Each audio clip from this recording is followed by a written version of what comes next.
Today's lecture 7 physics 10 और topic है हमारा इम्पोर्टेंस ऑफ अकॉस्टिक्स। चलिए सबसे पहले हम इसकी डेफिनेशन की तरफ आते हैं। डेफिनेशन क्या है? द टेक्निक और method use to observe undesirable sounds by soft and porous surface called acoustic protection. यानी देखें नॉइज़ पोल्यूशन जो है उसके बारे में हमें अवेयरनेस है कि नॉइज़ पोल्यूशन की वजह से आवाज़ जो है बहुत ज़्यादा शोर होता है जो कि अनडिज़ायरेबल हो। हम लोग इसको कम करना चाहते हैं या उसको थोड़ा सा इतना करना चाहते हैं कि जिसे हम आसानी से सुन सकें, तो उसके लिए जो टेक्निक यूज़ की जाती है उसे हम क्या कहते हैं? अकॉस्टिक्स कहते हैं। चलिए हम ये देखते हैं कि हाउ टू कंट्रोल इट, कि ये जो नॉइज़ पोल्यूशन को हम किस तरीके से कम कर सकते हैं या इसको ओवरकम कर सकते हैं। तो इसके लिए जो हम इस्तेमाल करते हैं वो सॉफ्ट और पोरस सरफेसेस जो होती हैं उनको इस्तेमाल करते हैं। पोरस मीन स्मूथ या जिनके अंदर सुराख होते हैं। ठीक है, ये देखिए हमारे पास एक सरफेस है, ये एक रिजिड सरफेस है।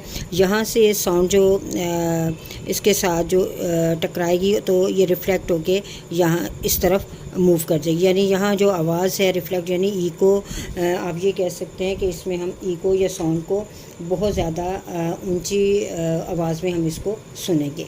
ठीक है, लेकिन अगर हम इसकी जगह अगर हम एक सॉफ्ट जो है मटेरियल ले लेते हैं, ठीक है, जिसके अंदर सुराख भी है, तो यहाँ से साउंड जो है टकराएगी।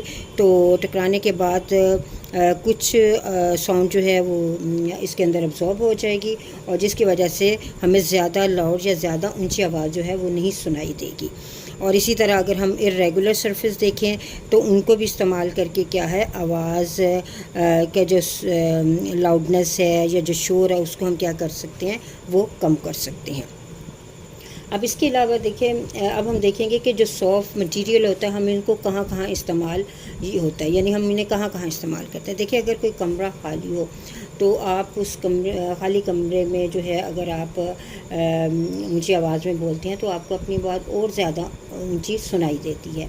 और क्योंकि आपकी आवाज़ जो है वो दीवार के साथ, उसके छत के साथ या उसके फर्श के साथ टकराने के बाद आपको दोबारा सुनाई देती है और आपको आवाज़ जो है वो ज़्यादा हाई वॉल्यूम में सुनाई देती है। लेकिन अगर इसी तरह अगर आप एक उस रूम में जाएं जिसमें आपने कर्टन यूज़ किए हुए हैं या आपने कारपेट जो है वो बिछाया हुआ है, तो वहाँ जो अगर आप ऊंची आवाज़ में बोलेंगे तो वहाँ आवाज़ जो है आपको इतनी ज़्यादा ऊंची या सुनाई नहीं देगी, क्योंकि वो जो मटेरियल है, पोरस मटेरियल है, कर्टन्स है, वो क्या कर लेते हैं, वो कुछ साउंड को क्या कर लेते हैं, अब्सॉर्ब कर लेते हैं। तो इस तरीके से हम आवाज़ के लाउडनेस को क्या है, हम कम कर सकते हैं। यानी डिफरेंट मटेरियल यूज़ करके, सॉफ्ट और पोरस मटेरियल यूज़ करके हम आवाज़ को कम कर सकते हैं जो कि अनडिज़ायरेबल है, जिसे हम सुनना नहीं चाहते।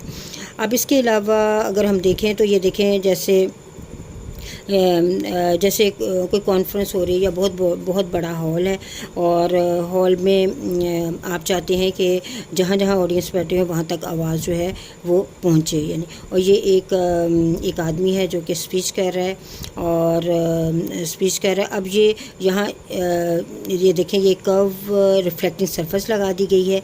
तो ये जब स्पीच करता है तो इसकी जो साउंड है यहाँ से रिफ्लेक्ट होने के बाद ये देखें इस डायरेक्शन में चली जाती है, कुछ साउंड जो है इससे टकराने के बाद इस डायरेक्शन में। तो देखा जाए तो यहाँ ऑडियंस है, तो जहाँ जहाँ ऑडियंस बैठी होती है वहाँ इजीली ये आवाज़ जो है वो पहुँच जाती है। तो इसी वजह से generally the ceiling of the lecture hall, conference hall and the theatre halls are curved. ठीक है, इसी वजह से उनके जो हॉल्स हैं वो कर्व बनाए जाते हैं, that the sound after reflection may reach all the corners of the hall, ताकि हॉल के हर कॉर्नर के अंदर उनकी आवाज़ जो है वो पहुँच। Sometime the curve sound board are placed behind the stage. Sometime ऐसा होता है कि स्टेज के पीछे जो है कर्व साउंड बोर्ड लगा दिए जाते हैं, so that the sound after reflection distributed evenly across the hall, ताकि आवाज़ जो है इवनली टकराने के बाद जो है ऑडियंस तक इजीली पहुंच सके। ठीक है, तो ये था हमारा आज का topic, importance of the acoustics. ठीक है, कि हम जो नॉइज़ पोल्यूशन है उसको हम किस तरीके से कम कर सकते हैं। चलिए नेक्स्ट हमारा टॉपिक है ऑडिबल फ्रीक्वेंसी रेंज।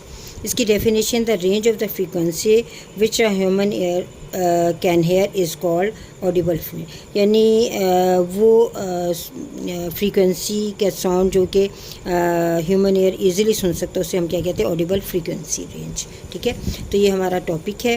اب دیکھیں اس میں نارمل جو ہیومن ایئر ہے وہ ساؤنڈ سن سکتا ہے بٹوین 20 ہرٹز اینڈ 20,000 ہرٹز. اس کے درمیان میں جو فریکوینسی کی ساؤنڈ ہے اسے ایزیلی سن سکتا ہے.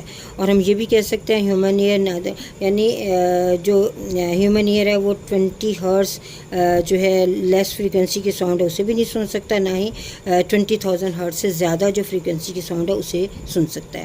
Different people have different range of the audibility. ٹھیک ہے، مختلف لوگوں میں جو رینج ہوتی ہے وہ ڈفرینٹ ہوتی ہے آواز کو سننے کی. It also decreases with the age, اور اگر ہم دیکھیں تو ایج کے ساتھ جو ہے اس میں فرق پڑتا ہے.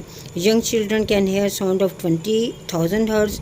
ٹھیک ہے، وہ اتنی سن سکتے ہیں، but old people can hear sound even above 15,000. ٹھیک ہے، تو یہ تھا ہمارا آج کا ٹاپک.